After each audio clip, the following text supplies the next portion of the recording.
If you've ever stopped yourself from sharing your story because you were afraid of what other people might think, then this is for you. I get it. I have been there, believe me. For years, I stayed small. I stayed quiet. And not because I didn't have a story, but because I was kind of terrified of what people would think if they knew the truth. Because, come on, I had a felony. What would people think of me? What would they say if they knew that I was arrested on felony charges because I trusted the wrong person? That I let someone manipulate me and take advantage of me? Would they think I was stupid? Would they think I was dangerous? I spent so many years trying to manage people's perceptions, trying to tell just enough of my story to be interesting, but not so much that they'd see the mess underneath. Because let's be real, everyone loves a comeback story. But only after you've already made it. And for a long time, I believed that I had to fix myself before I could be worthy of being seen. Until I realized something. The people who judge you, they're not doing anything courageous with their lives. The loudest critics are usually the most insecure. Confident people don't tear others down.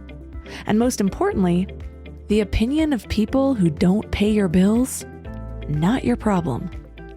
So if you've been waiting until you're ready to tell your story, if you've been trying to clean it up or make it sound better, more polished, less real, you're missing the whole point. Confidence isn't something that you wait for. It's something you build. And today I'm giving you the confidence code, the exact mindset shifts that helped me stop holding back, own my story, and turn it into my most powerful asset. By the time we're done, you'll know why confidence isn't something that you're born with. It's something you create. How to stop overthinking and start owning your story, even if you feel like a total mess. And why the fear of being judged is actually a good sign. Yes, really. This is your permission slip to take up space, to stop waiting, to stop worrying, and to finally own your damn story. So let's do this. Turn up your frequency with Mind Love. Bite-sized brain hacks for seekers, dreamers, and doers. It's time to give your mind a little love with your host, Melissa Monti.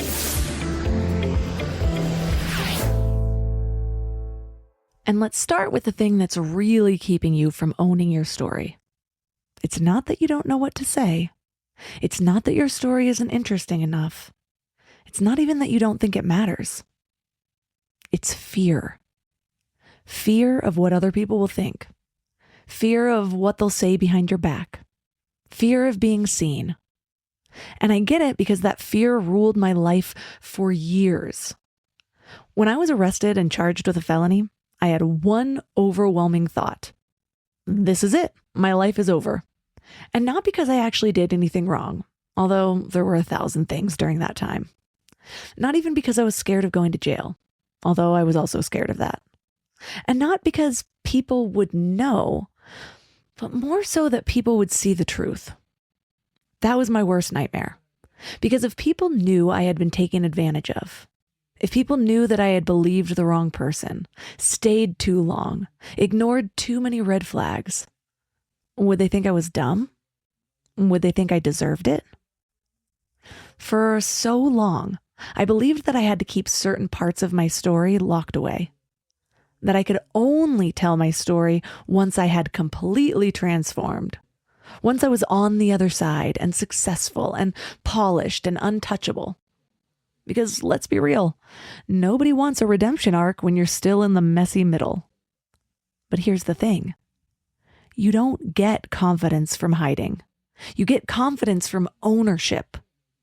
You don't earn your worthiness, you decide it. You don't wait until you're fixed to tell your story. You tell it, and that's what helps you heal. And let me prove it to you. Think about the most powerful stories that you've ever heard. The ones that stopped you in your tracks. Oprah Winfrey was sexually abused as a child, became pregnant at 14, lost her baby, and went on to build an empire. Viola Davis grew up in extreme poverty, eating out of trash cans, and became one of the most celebrated actresses in the world. Brene Brown spent her entire career studying shame and vulnerability until she had a breakdown on stage that forced her to live her own work. They didn't wait until they were perfect to share their stories. They shared them because they weren't perfect, and people connected to them because of it. That's the paradox of fear. The thing you're afraid of, being judged, being rejected, is the very thing that will make people trust you. The most successful, most impactful people in the world, they aren't fearless. They just stopped letting fear be the thing that made their decisions. So if you're still afraid of what people will think, let me ask you something. Who are these people? Seriously, who exactly are you afraid of? Your high school classmates? That one ex who still watches your Instagram stories? Your coworker who once rolled her eyes when you talked about your dreams? Are these the people actually doing something courageous with their lives? Are they out there creating something? Are they taking risks? Are they showing up for themselves every single day? No?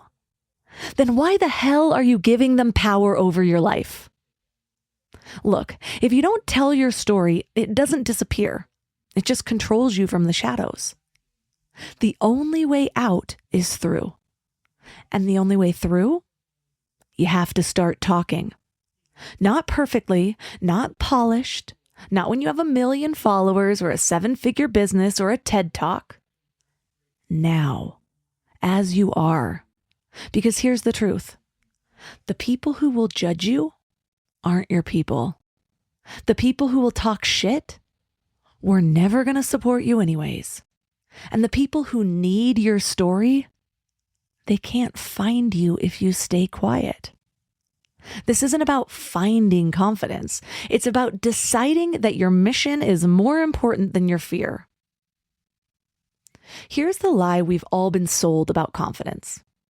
That it's something you either have or you don't. We're taught that some people are just naturally confident, while the rest of us are stuck with self-doubt forever. But that's not how it works. Confidence isn't something that you're born with. It's something you build. And if you're waiting to feel confident before you start sharing your story, you'll be waiting forever. Because confidence doesn't come from thinking. It comes from doing. And it actually comes from 3 kinds of doing.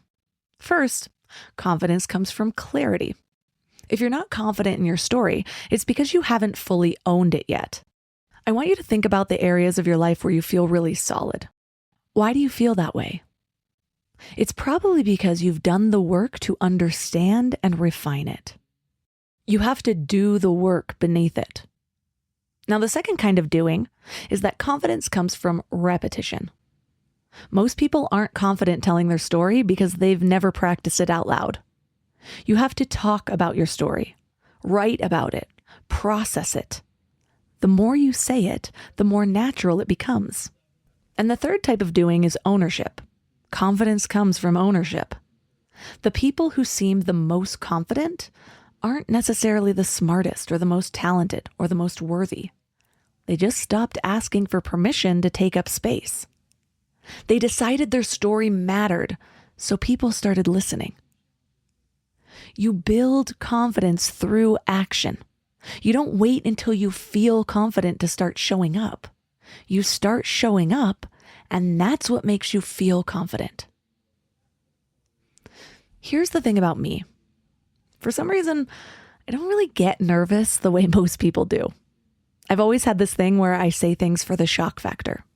I don't overthink it. I don't rehearse it in my head for hours. It just comes out.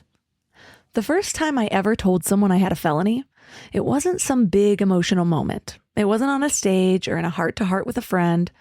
It was in a party atmosphere, probably over multiple lines of blow. And I said it in the most casual, offhand way, like, yeah, I got a felony. Wild, right? And here's what I realized in that moment. People take things as you give them. If you say something like it's normal, they'll take it as normal. If you say something with confidence, they'll see it as confidence.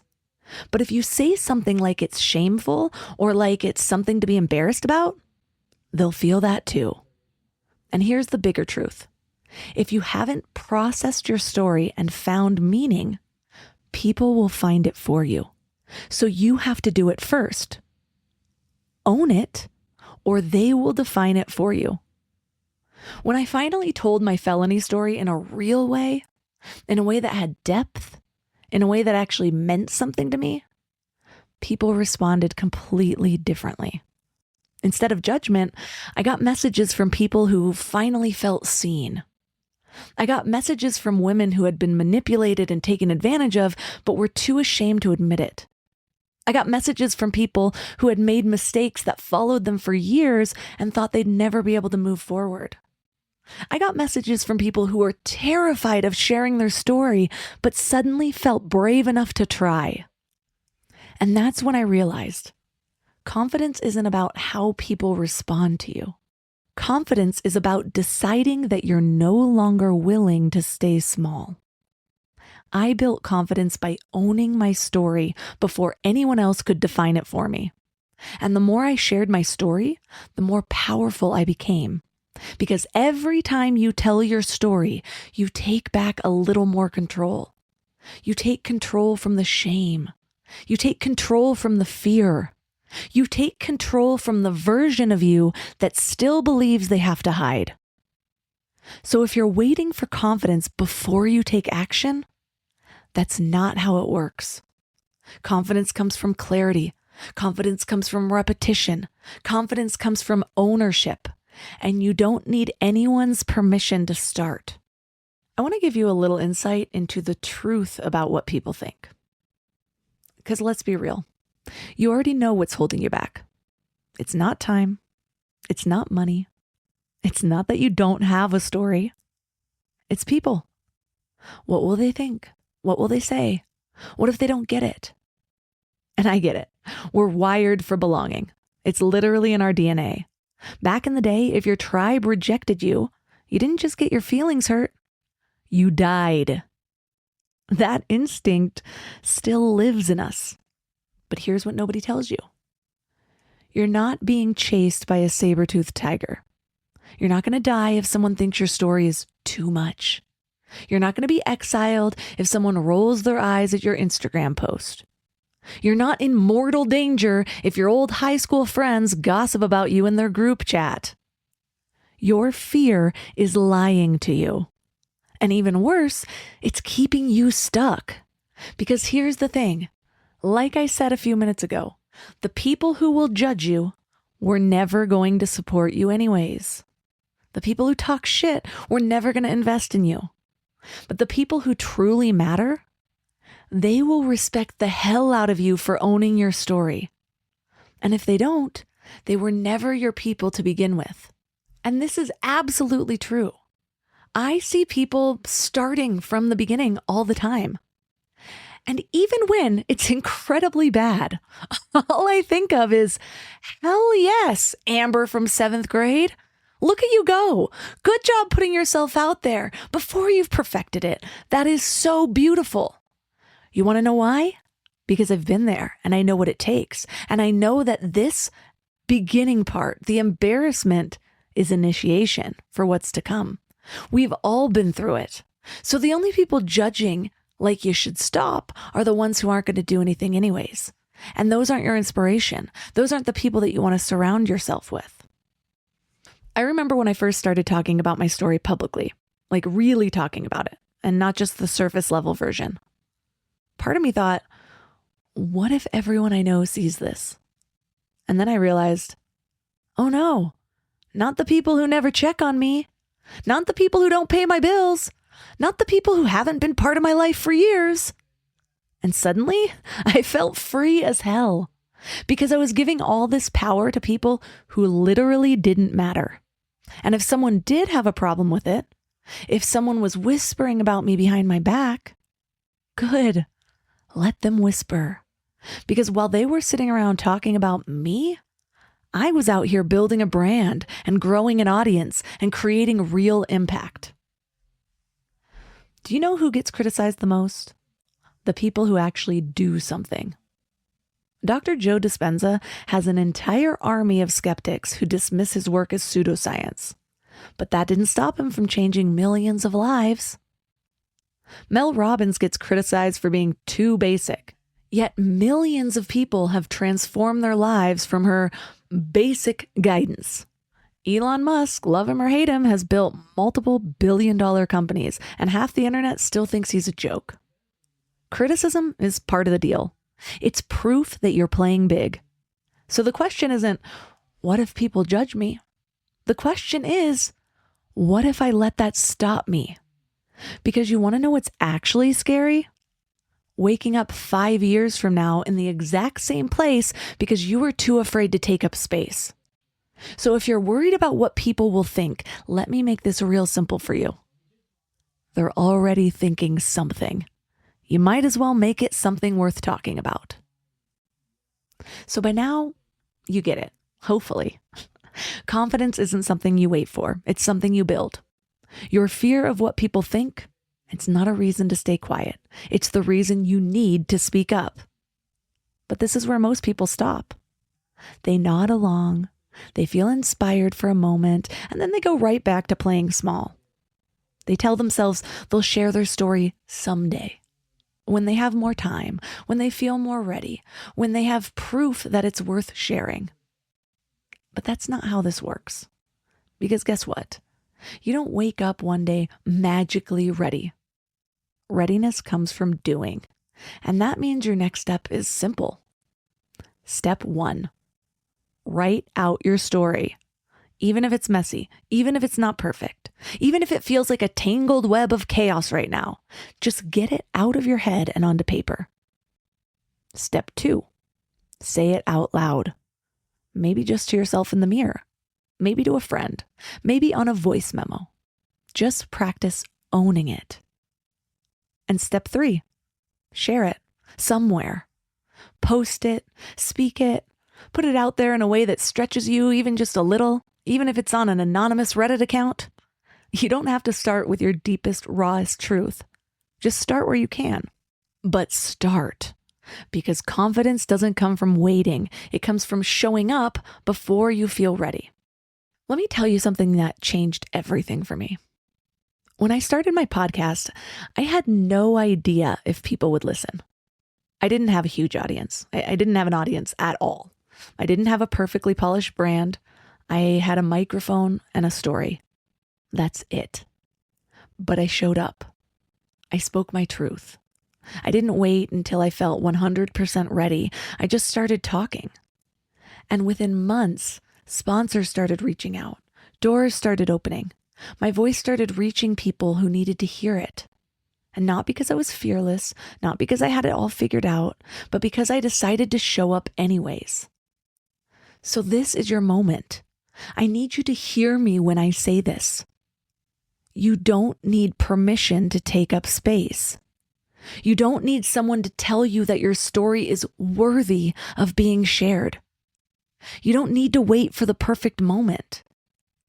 The moment is now, because 5 years from now, you will have either 1, finally owned your story and created something powerful from it, or 2, still be sitting on the sidelines wondering if it's too late. So which version of you are you choosing? You've waited long enough. It's time. So right now, you might be feeling that pull. You know that you need to do this. You feel it. But you also might be thinking, where do I even start? I've got you. I created something to help you take the first step, and it's completely free. It's called Unlock Your Story Magic, a step-by-step guide to finding the story you were meant to share and learning how to tell it in a way that actually moves people. So inside, I break it all down for you. You'll learn the biggest storytelling myths that are keeping you stuck, how to find the moments in your life that actually matter, and the simple framework for crafting your story so it connects instantly. So if this episode hit home for you, this is your next step. Go grab your free copy of Unlock Your Story Magic right now at mindlove.com/magic. That's mindlove.com/magic, because your story is already inside you. You just need to unlock it. Thanks for tuning into Your Higher Frequency with Mind Love. Head to mindlove.com for a free gift to keep your vibes up until next week.